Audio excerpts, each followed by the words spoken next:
अवधूत चिंतन श्री गुरुदेव दत्त श्री स्वामी समर्थ. नमस्कार, मी शर्मिला. माझ्या सगळ्या गोड यूट्यूब फॅमिलीचं माझ्या यूट्यूब चॅनेलमध्ये अगदी मनापासून स्वागत करते.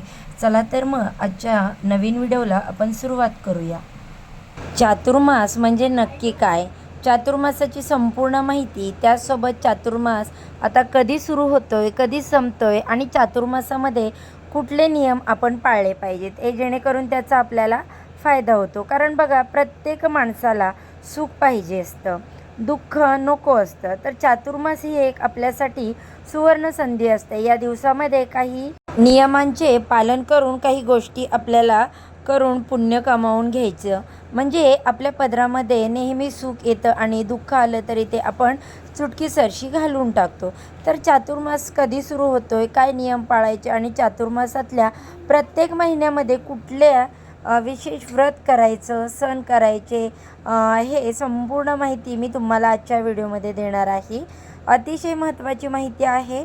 तर त्यामुळे बघा ताईंनो, संपूर्ण माहिती अतिशय व्यवस्थित ऐका. पटली तर तुम्ही या गोष्टी नक्कीच अंमलात आणाल, त्या गोष्टींचं तुम्ही पालन कराल, ही मला तुमच्याकडून अपेक्षा आहे. तर बघा, चातुर्मास हा हिंदू धर्मातील अत्यंत पवित्र आणि धार्मिक साधनेसाठी महत्त्वाचा कालावधी मानला जातो. चातुर्मास म्हणजे 4 महिन्यांचा काळ. या 4 महिन्यांच्या काळामध्ये जप, तप, व्रत, दान, नामस्मरण, त्यानंतर बरेचसे काही आपण जे ग्रंथ वगैरे वाचत असतो, तर त्याचं या सगळ्या गोष्टी या महिन्यामध्ये केल्या जातात. आणि चातुर्मासामध्ये सात्विक जीवनाला विशेष महत्त्व दिलं जातं. तर चातुर्मास म्हणजे बघा, चातुर्मास म्हणजे चतुर, 4 म्हणजे 4, मास म्हणजेच काय, चातुर्मास म्हणजे 4 महिने.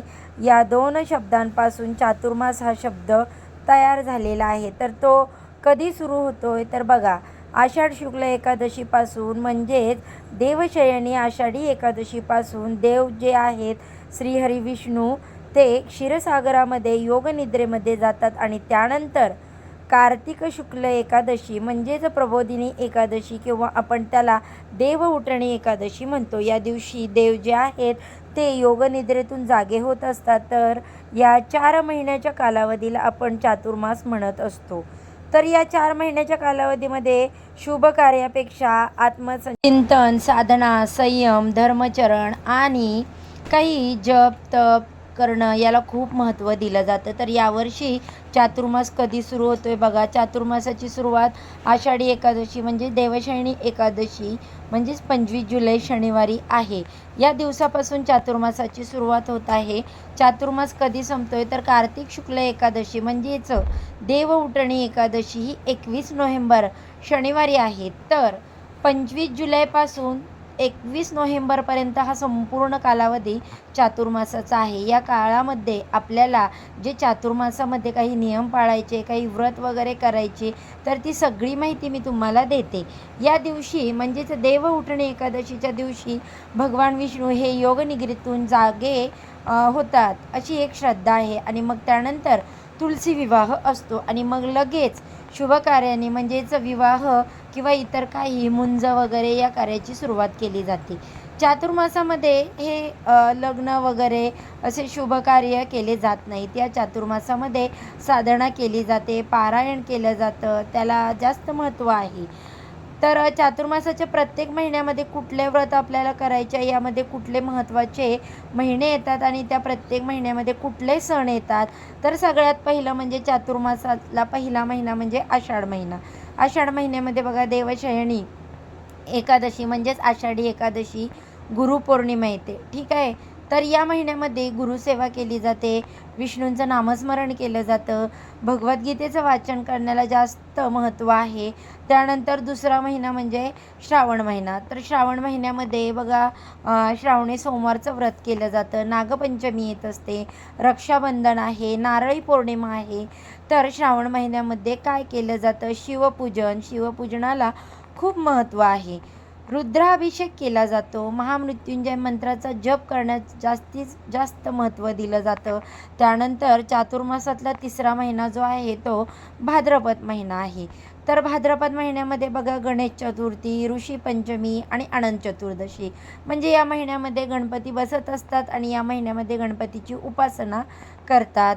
अथर्व शीर्षाचं पठण केल्याने आपल्याला त्याचा खूप फायदा होत असतो. त्यानंतर विष्णू सहस्त्रनाम, या 3 विशेष गोष्टी ज्या आहे या महिन्यामध्ये आपण केल्या पाहिजेत. त्यानंतर चातुर्मासातला सगळ्यात शेवटचा महिना हा अश्विन आणि कार्तिक. तर या महिन्यामध्ये बघा नवरात्र, त्यानंतर विजयदशमी म्हणजे दसरा, दिवाळी, तुळशी विवाह आणि प्रबोधिनी एकादशी म्हणजे देव उठणी एकादशी, हे विशेष महत्त्वाचे सण या शेवटच्या महिन्यात असतात. आणि या महिन्यामध्ये आपण देवीची उपासना करतो, दीपदान करत असतो, लक्ष्मीपूजन करत असतो. या महिन्यामध्ये तर सगळे आपल्या आवडीचे सण येत असतात. तर हे झालं की चातुर्मासामध्ये कुठले महत्त्वाचे महिने येतात आणि या महिन्यामध्ये कुठले सण येतात. आता सगळ्यात महत्त्वाचं म्हणजे या महिन्यामध्ये त्या गोष्टी येतात, आपण सगळं अगदी आवडीने करतो, पण काही नियम पण पाळले पाहिजे. तुम्ही भले एका साईडला काही पारायण नाही करत, काही नाही करत, पण नियम पाळले करता या नियमांचं पालन केल्याने त्याचा विशेष फायदा आपल्याला होत असतो. तर बघा, कुठलेही चातुर्मासामध्ये नियम पाळायचे तर सगळ्यात पहिला नियम सात्विक आहार घ्यायचा. शक्यतो सात्विक भोजन चातुर्मासामध्ये केलं जातं. बरेचसे लोक चातुर्मासामध्ये कांदा लसूण खात नाहीत.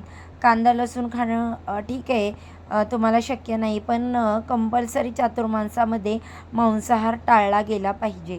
मद्यपान वगैरे तर या गोष्टी टाळल्याच गेल्या पाहिजेत. यामध्ये शास्त्रीय कारणसुद्धा आहे आणि धार्मिक कारणसुद्धा आहे.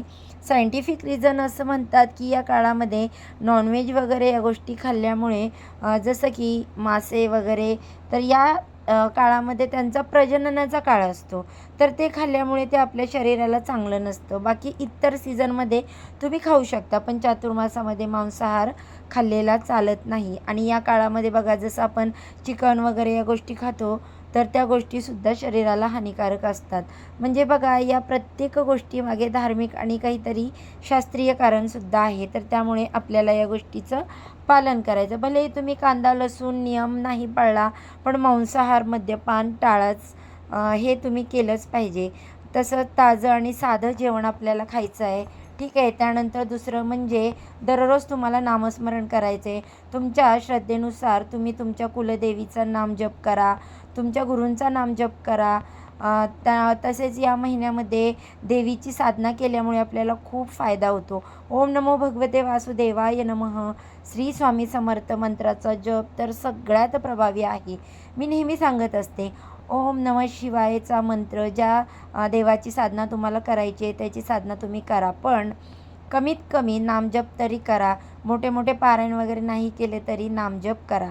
त्यानंतर या काळामध्ये, या चातुर्मासामध्ये तुम्ही कुठले ग्रंथ वाचले पाहिजेत तर बघा, श्रीमद भगवत रामायण जे आहे, भगवत गुरुचरित्र, दासबोध, त्यानंतर दुर्गा सप्तशतीचा पाठ, या ज्या गोष्टी आहेत तर या महिन्यामध्ये झाल्याच पाहिजेत. वेळेनुसार जसं जसं कुठलं पारायण आपल्याला केले पाहिजे याचीसुद्धा माहिती मी तुमच्यासाठी नक्कीच आणेन.